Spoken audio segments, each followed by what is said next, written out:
Hey, and welcome to Glue Monday. Doesn't that sound different, right?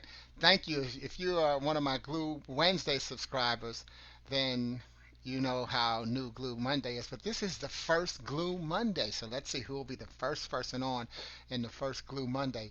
Last week I expanded from Glue Wednesday to our first Glue Friday, and we had Ella Britton as our first person on, and Victor Morris as our second person on.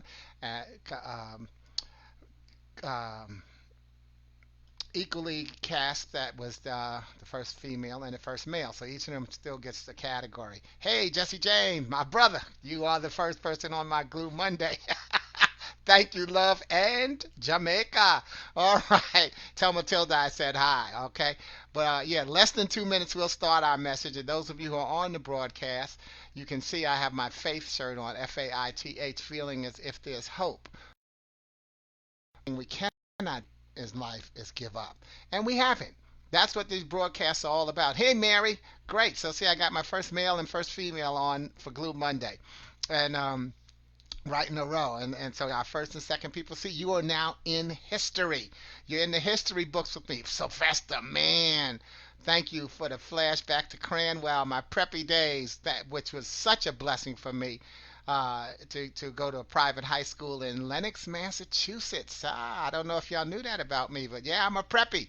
Harlem boy, born and raised in Harlem, New York. High school in Lenox, Massachusetts. Prep school. And we had a golf course on campus, a ski slope.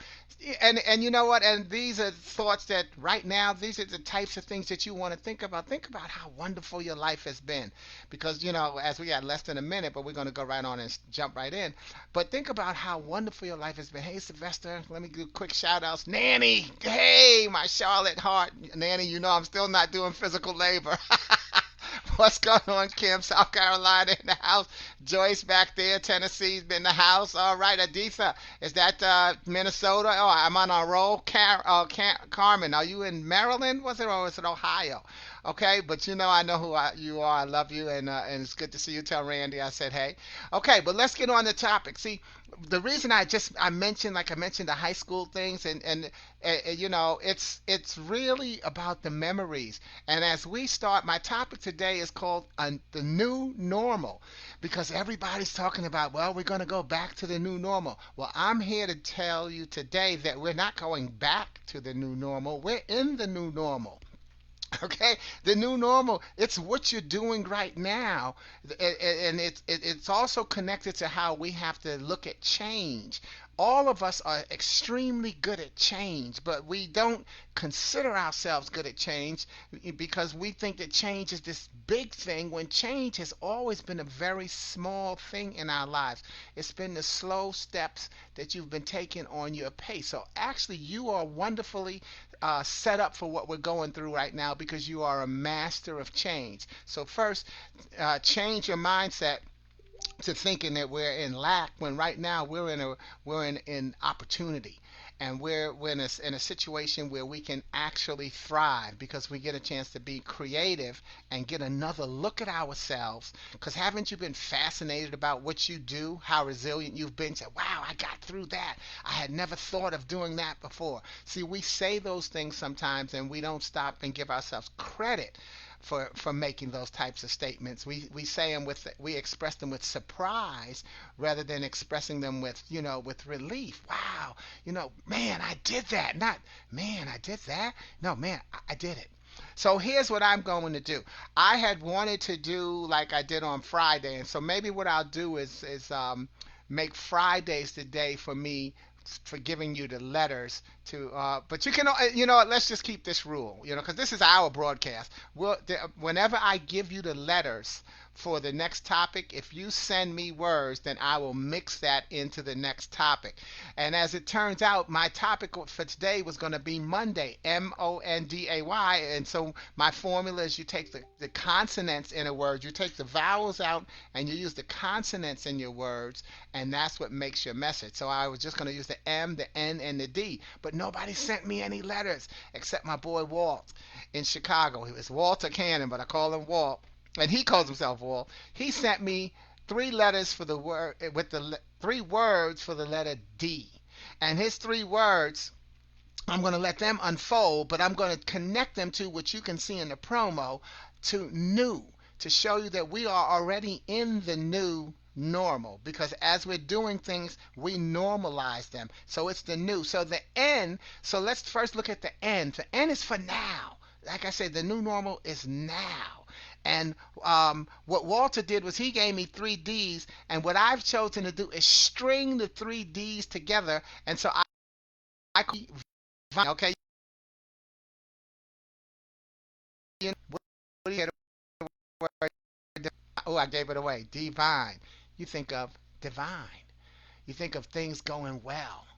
And so I also like to say that if we slow down and say, not only is it divine, things are going well, if we pronounce it as divine, what does a vine do? A vine strengthens. And so if we look at alliteration, the vine strengthens, stretches, and stretches out to connect the words and the feelings and the actions, because right now what we're dealing a lot are feelings and actions, how people feel about what they're going through right now and what action are they taking.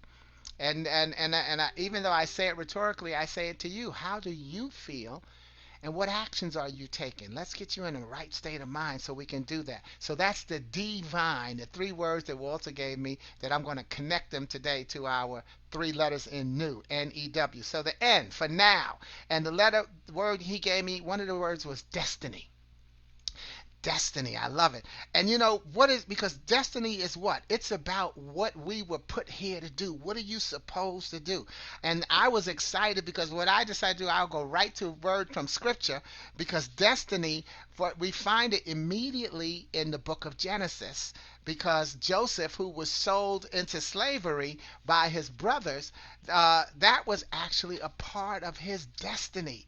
And he says to them in Genesis 45, 4 through 8, he says,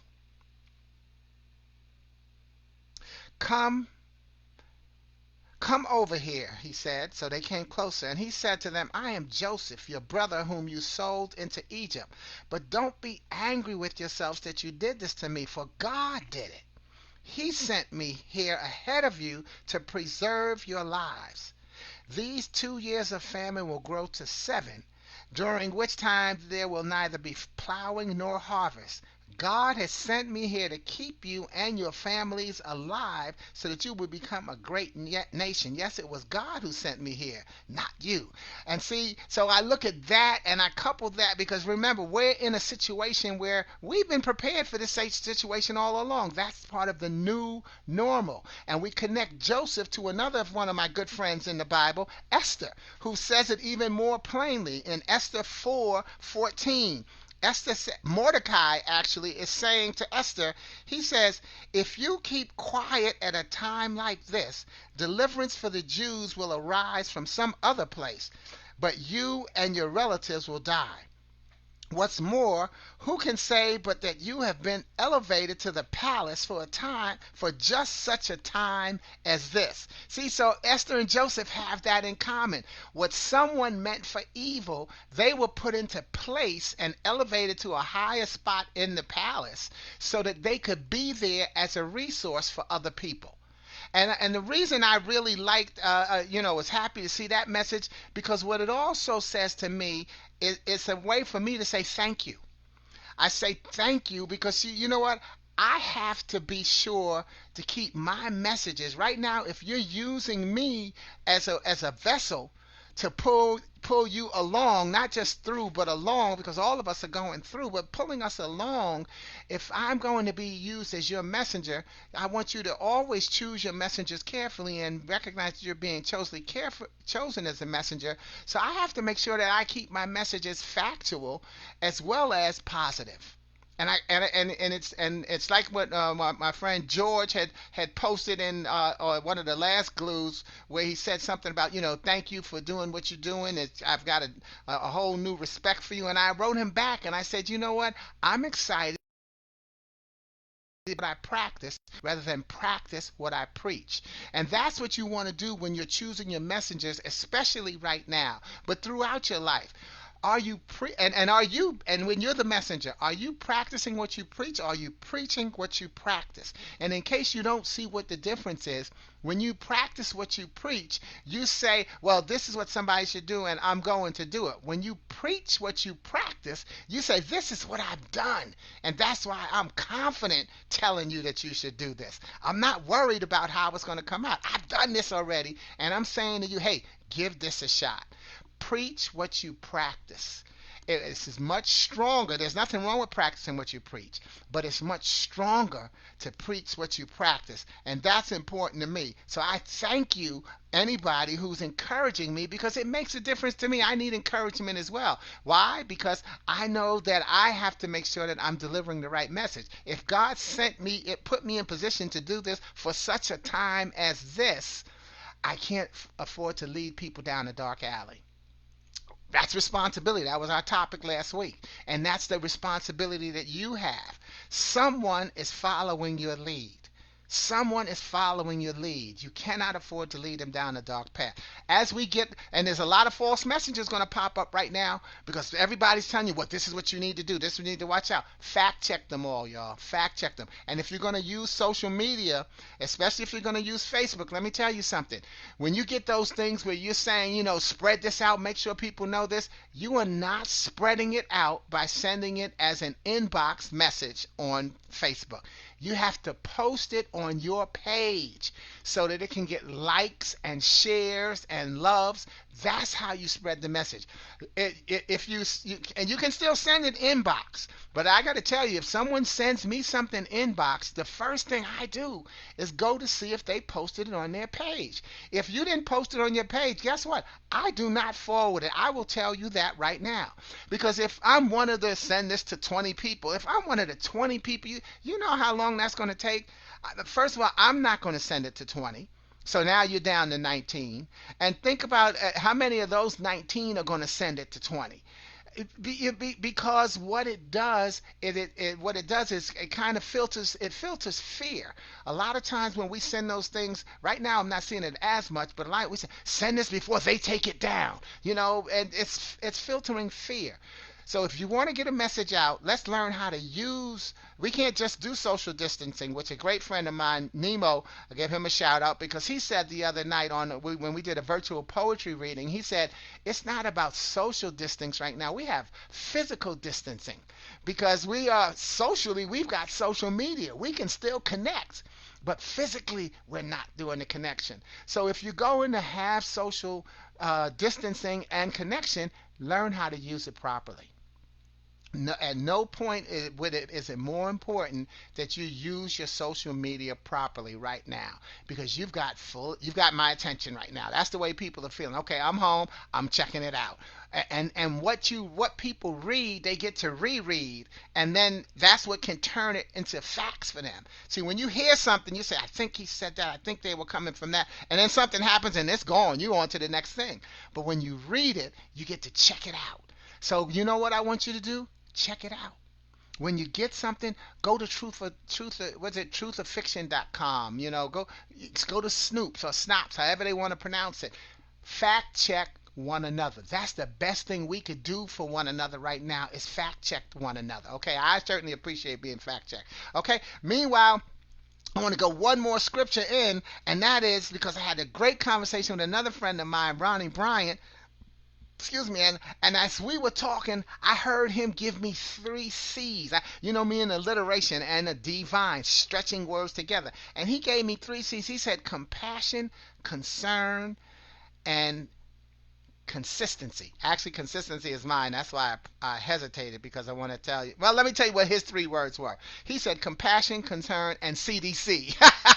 And I added consistency to it, right? So there are really 4 C's. Right now, people need to be more compassionate. more concern for one another, and the CDC, they have to follow the instructions. Get health information. Mentally, physically, and spiritually, you need to be taking care of your health. And that's again where we could be getting false facts, where someone says, oh, you need to do this right now. Double check it, y'all. And the CDC is the top thing to check. Fact, truth or fiction ain't even going to help you on that, but so much. They'll just let you know that there's a scam out there, and they don't know until a lot of people report it. So check with the CDC, but check with your person, that type of thing. Get that information right now. And the compassion, where the compassion comes from, I think I mentioned it before, but it's worth mentioning again, especially if someone's never been on my broadcast. Let's not get caught up in the negativity. Why are they getting 6 rolls of toilet paper? Don't they need it? Everybody know that everybody else needs some. How do you know that that person hasn't taken the order for 5 people on their block or in their neighborhood somewhere? And so instead of 6 people going to the store to get the toilet paper, one person went, made the toilet paper run for all of them, so that they can get delivered. See, you have to change your way of thinking.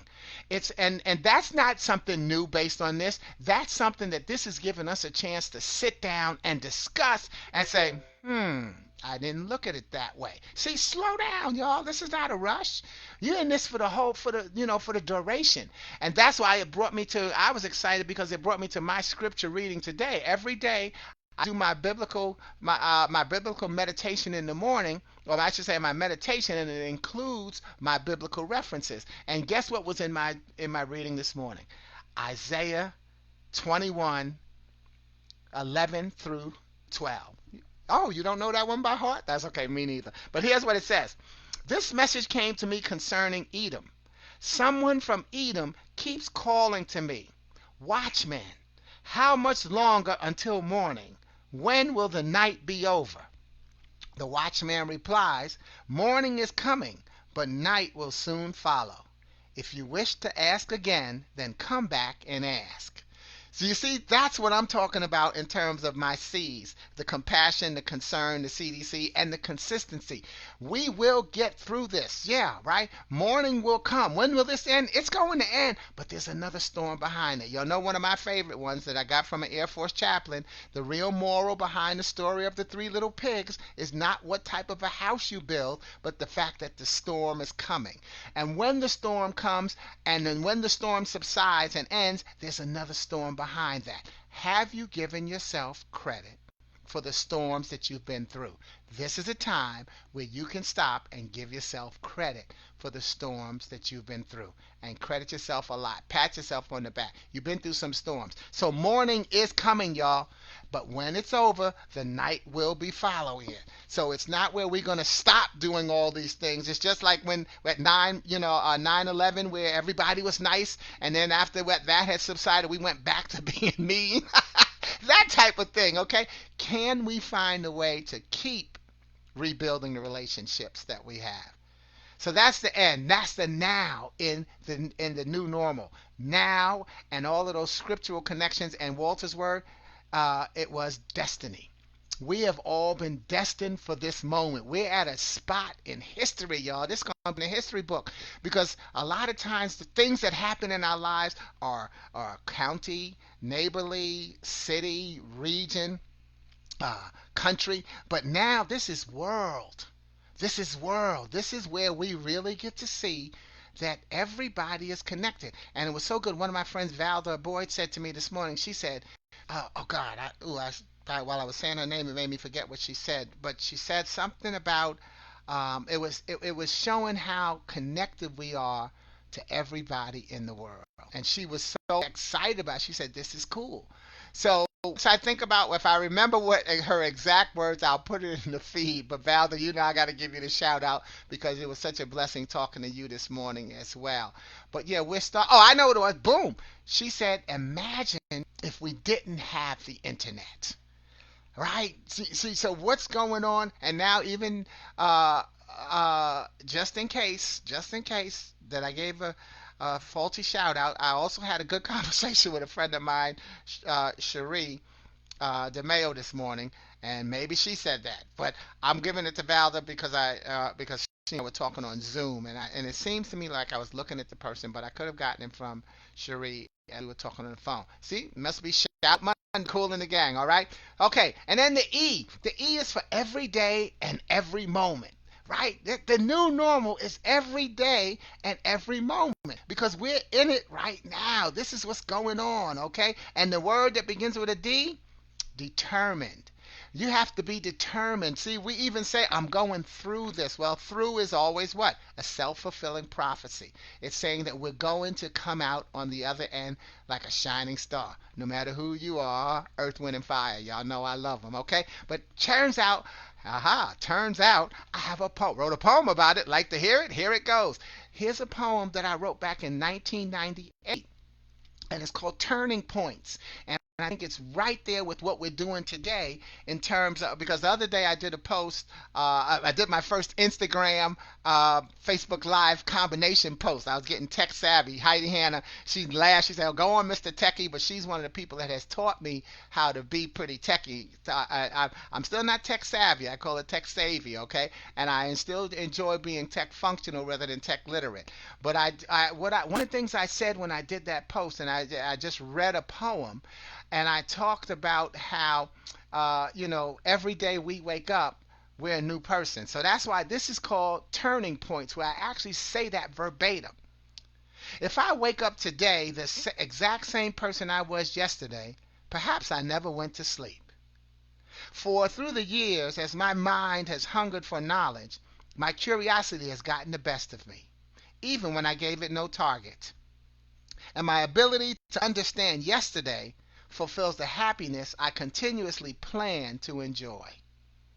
A happiness and joy I accept into my life in as many ways as possible, recognizing its short and long-term intentions in retrospect.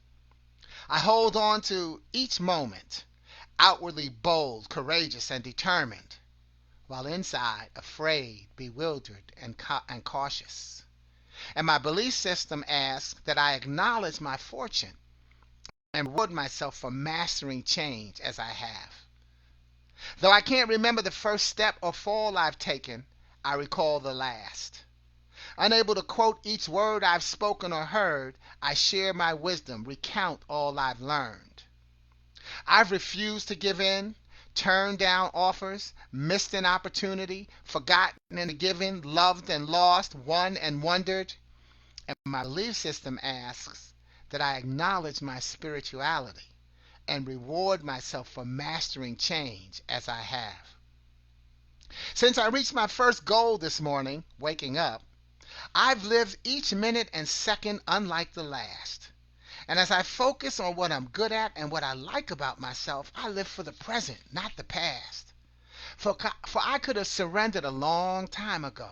Instead, I chose to stay, to brace myself for the next turn point, and to call it yesterday. See, yesterday was the last turning point in our lives. 60 seconds ago was the last turning point in our life. Everything we do, y'all, we are going forward. Even when you feel like you're at a standstill, you're still moving forward because you're at a spot where you're supposed to stand still. In fact, I was in Bible reading something the other day, I think I got it from Elevation Church, where it talked about, Pastor Steve Furtick. He said that when the Israelites were crossing the Jordan River, the instruction for them, and I think this is in the book of I don't need to know that. Okay, but it said that the priests were told to go stand in the middle of the Jordan, and the water would stop so that everybody else could go across. And that's why I say sometimes when you are standing still, you're still moving forward. And if you don't see the moving forward in terms of physical action, recognize the concept and the realization of progress. I'm standing still so that I can have progress in my life. In basketball, they set a pick so that somebody else can make progress to the basket. See, there's all types of analogies that we can come up with to recognize that standing still does not mean that you have given up. And that's again why we have to talk about that word is determined. Give yourself credit for what you've been through and how determined you've been to get through and how you've made it. Your track record says that you made it. So don't give up. Stay determined and keep looking at each new opportunity as another turning point, and it's a part of the new normal. And so that takes us to the last word in letter in new, which is the W. And the W is for we breathe and believe. Right? Not one word, but it's for we, but we breathe and believe. In other words, you're here. You've made it through the now and every day and moment. You're still here. So you're here. You're breathing and believing. Don't we always say, well, every day on this side of the ground is a good one? Hello, that's not a joke. It is. Make this another good day. And here's what I connected to that. The third that Walter gave me was delighted. Delighted. See, yeah, we breathe and believe, and that's being delighted. And it made me think about one of my good friends in Dallas, Michael Brundy. Michael has what he calls the 4 Ds, and his 4 Ds are decide, declare, do, and delight. Now he can break them down for you much better than I can. I just wanted to give him that shout out. But to say, because when I saw the word delighted, it made me think of Michael. And that's what I'm saying to you again in terms of what's going on with our new normal. Find things to remember good friends. See, what are some things that can make you remember your good friends? And once you think about those things, they bring a smile to your face. And now you have to recognize that time has always been, they've always been that person to bring a smile to your face. And now let's keep that going. So don't just spend the time, like right now they say, well, connect with somebody and make sure they're okay. Don't just do that as a part of when this thing ends. Going to switch back to our program. No, break with these people and then stay with them. And also, it's the quality of the connection to everybody. Don't, oh, well, because I get people, and it hasn't happened to me, but in a while, but I've always get those people who, when you call them, they say, oh man, I thought you were under a rock, a long time no hear. And then my joke used to always just be, I'm not returning your call, I'm calling you. Right? Because you could have called me too. Stop counting, oh, well, this person only calls when they want something. Well, that means you're a resource. And then let me tell you something else, fast forward, even now you could be thinking about it. And that is, if you don't like the way someone's treating you, change the way you allow them to treat you. See, there's a lot going on right now, and that's a positive statement. That's not negative. It's about introspection right now, and we want to have the quality people around us who can push us and help us. I did a meme today that said, don't just say positive, stay positive. See, don't just say, I'm going to be okay. Mean it. Mean it.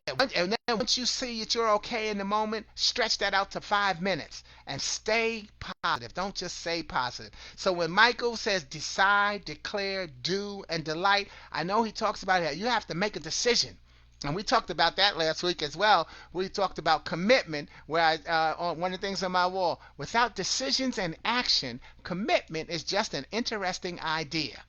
Without decisions and action, commitment is just an interesting idea. So decide that you're going to commit to being positive. Decide that you're going to commit to overcoming this challenge that's going on in our life, this new normal that's happening right now. Find a way to embrace, oh, wow, I got to do this. Oh, I got to, oh, oh, man, I got to talk on the screen. That's not personal. It's like, oh, wow, I got to talk on the screen. How can I make it personal? See, what can I do to make this happen for you? And then declare. And see, and the declare, see, that's when I ask that rhetorical question, what can I do? Then I have to, yeah, I'm going to do this. I'm going to do this because I've decided that it's going to make a difference in my life as well as for those who are around me, because I'm someone's messenger. See how we bring all of that back together? If I'm someone's messenger, I have to make a decision and declare, which is also a commitment, that I'm going to do that. Isn't that always also preaching what you practice? See how it all comes together? I love it. That's what we have to do. Start to hear what we say. One of the things that I've learned in my business is that listening is the number one communication skill. And I learned that from Toastmasters.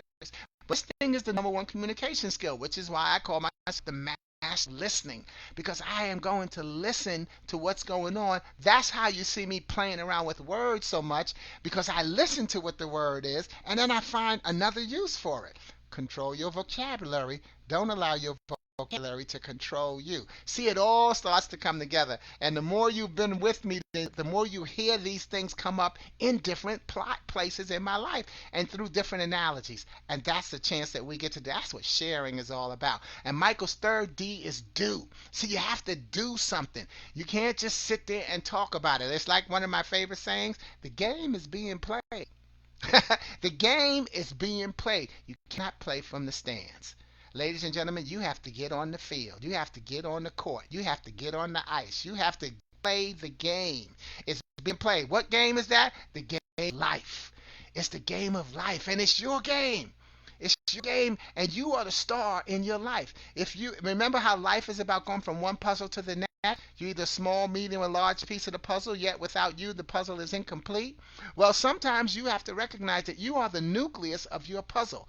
And what do you do as the nucleus, the middle piece of the puzzle? You have to have patience, because we put the puzzle together from the outside. I saw an Instagram post from my I was going to say my good friend, but we don't know each other, but I love him to death, Elliott, with my San Antonio on Instagram, where he shows that one of the things he's doing right now is putting together a jigsaw puzzle as a way to keep the calm. So maybe that's what you could do. Maybe that's something you can give your children to do, a nice little project to put together a puzzle.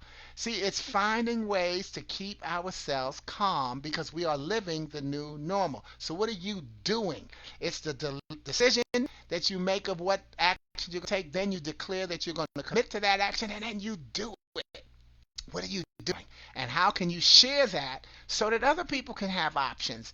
People need your options. Don't just hold it to yourself. What you say makes a difference. And that's why that fourth D for Michael is delight. And again, why it connected me to him when Walter sent that word as delighted as being one of the words for the day's message. And Michael, in other words, what Michael was saying, I believe he was, really enjoy what you're doing. And, have delight. I love being sporty. I love sharing this message, and I love connecting to Joseph and Esther, because I can look back at my life and see, there's Shirley Caesar. I got a testimony. I can look back at my life and see all of the things that happened in my life that led me to this moment to be a part of yours. Do you see all the things that happened in your life that led you to this moment to be a part of mine? That's what we get to do, ladies and gentlemen. It's really take the time. This is what the new normal is about. It's about now. It's about every day and every moment. And it's about the fact that we breathe and we believe. Thank you for joining me on Glue Monday. I'll be back on Glue Wednesday. I'll always put the assignment in the post to depending on what letter of the alphabet your first name begins with. That will be one of the words that I would want you to send me, and I can find a way to help that shape my message. And I need you to do that, because I don't want to just randomly make up all these topics and it's not that I don't think they're valid, but it would be such a help. This is what we have to do. We can all help one another. You're a part of this message. You're a part of this message, even if you didn't send me a letter today for this message. Maybe you thought about one as we were doing this. And maybe you'll put one in there now for next Monday. But either way, thanks, Walt, my boy. I know he's going to be happy to hear that. And everybody who I gave a shout out to, I saw a lot of names in the feed, so I'm not going to go through and shout out all those people, because we're right there at 30 minutes.